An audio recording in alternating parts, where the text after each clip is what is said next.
The Great Southern Reef's big and really special, and it takes a lot of effort to tackle some of the problems that it's facing. The Great Southern Reef Research Partnership gives people like me access to, the world kind of leading researchers. It's a pretty illustrious list of temperate researchers.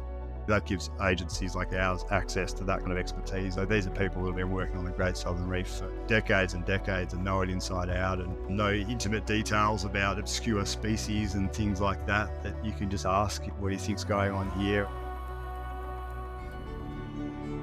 There are differences along the Great Southern Reef for sure, based on where they are in the state. But it's also this one huge interconnected system.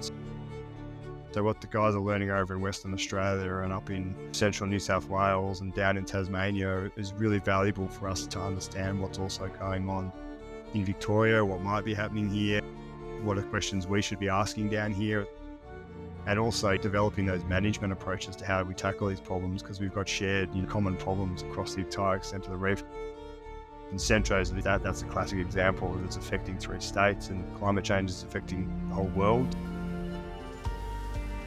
I mean, in terms of the Great Southern Reef, one of the biggest challenges, I think, certainly in Victoria and probably across much of the Great Southern Reef, is kind of the amazing biodiversity ecosystem that we have. They're really poorly understood and they're not that well known, like just to the general populace.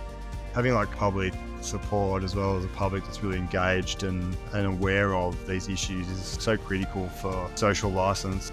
And that's where these collaborations are really important. We really need to put it out there to show people what a great environment we have.